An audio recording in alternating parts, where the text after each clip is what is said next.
should be clear to everybody, having listened this much, that long-term underinvestment in IT is really coming back to haunt retailers now. And you can see this in the data. Retail winners, half of them are very concerned about the spending that's now happening outside of the IT organization and outside of the governance process in particular. Both retail winners and average and underperformers agreed that the data embedded in their operational systems is not really right for understanding consumers. It's really about record keeping, and we all know this from our past interactions with IT.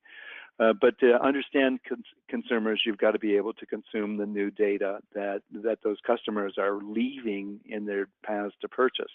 And that's why BI and analytics comes up so powerfully.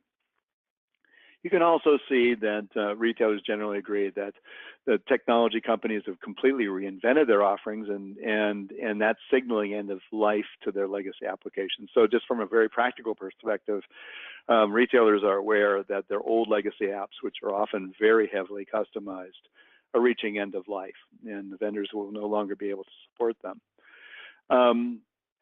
You can see some really, really interesting differences, and those are the last two big red bars at the bottom I'd like to share with you. Average and underperformers are really worried about the backlog. Retail winners are not so much, because they have found new ways around that backlog. And again, average and underperformers are worried about the level of custom code in our existing portfolio.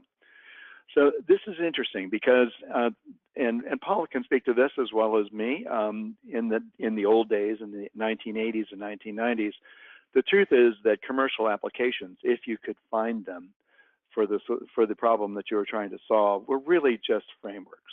And in order to do that, to make them actually work, you had to invest very heavily in customization. We used to have a multiplier number, and that number was somewhere between 3 and 5 times the cost of the license for the cost of the customization.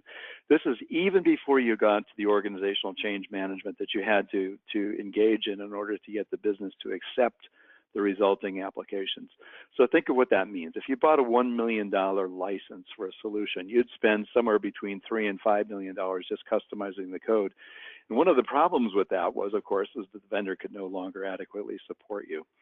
All of these customizations, which might have been necessary at the time when we were thinking about point solutions, are now really coming back on these retailers.